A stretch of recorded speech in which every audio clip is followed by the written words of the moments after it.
few weeks later, I received a reply from the former Lost Media Society admin, the one who was said to be attempting to collect lost episodes. He told me that he was not aware of Aristocat's lost episode version, but that he was nevertheless now in possession of several lost episode copies, and was willing to show them to me for a price, to be exact. He wanted $1,000. I agreed without hesitation. I was not at the point in my life where I could comfortably spend $1,000 on anything, to let alone a prospect that might not deliver. But I was afraid trying to talk him down to a lower offer would make him break contact. And something in my gut told me his claims at least were sincere. Gave me the address of a scheduled cabin he would rent them for the purpose, which was several states away. He said to come along and gave me the exact date he expected me there. I was a little put off by his curt tone, but figured he was paranoid of something stealing his collection, or worse, being hunted down by the people who made the items. I prepared for the trip and left immediately. When I arrived in the state where the cabin was, it was still a couple days until our meeting date, so I checked into a hotel. I was laid up watching TV in my hotel room with the lights off. When I found a channel playing the Aristocats, it was in the middle of the movie, but I kept watching and I grew nervous. I'd already watched the whole movie and knew that there was nothing unwholesome in the standard version, but the setting alone, in the dark with just the light, the TV, was strongly reminiscent of my traumatic virgin experience with the feature. Soon, though, my unease turned to comfort. I realized there was nothing to fear. Sure, at this point I was convinced that somewhere out there existed a violent and twisted version of the Aristocats, one which I've been unfortunate enough to somewhat see as a child, but that didn't matter. It couldn't hurt me now. I laughed as I realized I now had the chance to relay memory without the trauma. So I grabbed a snack and continued watching in the dark. For once able to enjoy the film as it was intended to be enjoyed, I was prepared to appreciate what a truly great movie it was, how much effort was put into the animation and voices, how great even the music was. The soundtrack was a little distorted, though. As I turned up the volume to hear it better, I realized it wasn't the TV. The music became faster and more distorted, and the scene began to morphing into abstract images. I heard screams from the TV and disturbing images, too, to make out clearly flashed on the screen. This all ended with this still image of Berlioz, the one I found on the internet, with his eyes bloodshot. On the image were the two words in red caps, "Stop asking." The screen went to black. It sat until Narcus, my body quaking, tears and shot running down my face. It's hardly able to catch my breath. I turned on the lights, threw up in the bathroom, and switched the channel. All the chase stations were playing normal television, which was somewhat comforting, but I still checked out of the hotel and went to a different one. At this point, I was considering giving up the hunt. My first goal had been to find out if lost episodes were real, and I certainly achieved at least that. Whether going to further and finding out that the exact nature and origin of them was worth it, it was becoming an increasingly dubious prospect. Whoever was behind them had powers and resources to seriously threaten me, and I didn't know if full closure was worth risking my neck any further. In the end, I decided to keep going.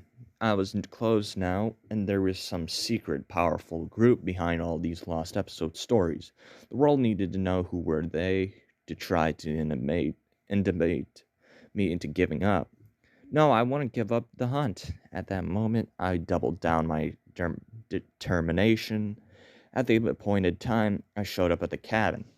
It was night, and the moon flooded the lonely cabin in an eerie glow. There was a vehicle in the driveway, but the lights were out and there were no signs of occupancy. I timidly went up and knocked on the door without turning any lights. The man greeted me. For his own safety, I will not describe the man to say what he appeared middle-aged. So, you were serious about this. Good. Do you have my money? Do you have the money? I gave him the wallet of cash. He turned on a lamp and then counted it out, then motioned for me to follow him to another room. He closed the door behind him before turning on the light. The room had a high ceiling and nature paintings on the wall, along with a single shelf of old books that were clearly there for decoration. Centered on one of the walls was a large plasma television. There was a lot of space, but the man himself only put a couple of chairs and some plastic storage on tubs on the floor. So here's my collection. It ain't very big, but you will have a hard time finding these items anywhere else. Sorry to have to charge you so much, but you gotta realize I'm taking a huge risk by showing this stuff to a stranger, so you gotta make it worth my while. Trembled with anticipation. At last, I was about to have some real considered answers. Like I said in my email, I don't have, nor I have previously heard of the Aristocats video made by these people, but from how you described it, I completely believe what you saw. It fits right with the kind of things they would make. He continued, by they, you mean the Lost Media Group, I interjected. Yeah, they would be behind the thing you saw, along with the Batman Lost episode, if it indeed exists. Though I haven't been able to find it myself, but again, I wouldn't be surprised. I don't know what their goal is in making these things, but they're interested as hell, so I collect them. I asked if he can share some of his contacts, but he flatly refused. Only gave that information to trusted friends, and even if you were one of them, I would make you pay more than you could afford. Please don't ask me that again. You're lucky I even agreed to show you my collection. I was a little flustered by his tone, so I nodded. Then we got down to business. He opened one of the tubs and pulled out a VCR. Along with the black VHS tape was a white label that read Pink Panther in black Sharpie. He looked up the VSR, inserted the tape, and played it. It was a lost episode from the Pink Panther cartoon series, which was a show consisting of short sketches about 5 or 6 minutes each, with the Pink Panther going on various solo adventures and getting into trouble with the other characters and situations, which he manages with a superior mastery of cartoon physics. There's never any dialogue, save for the occasional wordless exclamation or babbled nonsense like in Tom and Jerry cartoons, and every short has the Pink Panther theme playing throughout. I had watched a little of the show as a kid, but didn't have any memories of it. The episode was called 40 Shades of Pink, which I assume was a pun on how Ireland is said to have 40 Shades of Green. Since this was a St. Patrick's Day themed episode, I took place in a green land that, while not explicitly identified as Ireland, was supposed to be either Emerald Isle or at least some generic Celtic fantasy land. The short involved Pink Panther trying to steal a pot of gold from a leprechaun, and rather the raccoon little man, character dressed as one. As the Pink Panther was walking over the rainbow like a bridge, the storm cloud caused it to disappear from under his feet. He fell and there was a sickening crunching sound. The Pink Panther was shown bleeding out on the ground, bones jutting out. Then he saw the leprechaun's pot and crawled over to it. Despite his injuries, a smile of victory crawled across his face as he peered down into the pot. The leprechaun appeared from behind and pushed him in, closing a lid over him and then roasting him alive over a fire. The episode ended with the sound of Pink Panther screaming. Lame, I thought. Someone was basically took the Pink Panther cartoon and gave it the itchy and scratchy treatment. Somewhat disturbing that whoever did it clearly had access to the original animation resources to make it look like a real episode, but overall it was underwhelming compared to what I was expecting. The next item was a copy of The Lion King. This time it was a proper factory copy with a retail jacket. The man told me that the movie itself was normal, but there was a special animated short at the end of the tape with the psychedelic properties. He warned me that the experience would be far more intense than the Pink Panther tape, and even asked me if I had any heart conditions, despite his warning. I insisted on going through with it, refused to fast forward to the short, saying he wanted to keep the tapes from warping. Even though he had the footage digitally archived after the credits, there were some special features, including some animated shorts I had never seen before. The title appeared for a short called The Lion. The man paused and asked once again if I was sure I wanted to proceed. I nodded and he played it. The short featured what was apparently a version of Scar, but the art style was completely different. It was a 2D animation, but somehow much more realistic than Pixar animation.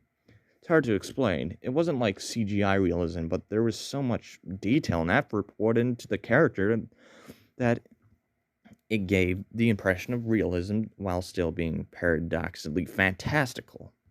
The clip showed Scar walking around a white background before stopping to face the viewer. The camera began slowly zooming in on his face, and his eyes began glowing red. Threatening jungle music began playing. Suddenly I became very nervous. A vicious grimace emerged on Scar's face, the kind of predator would make for striking. His mouth opened wide and showing rows of sharp teeth, and I heard realistic growling sounds.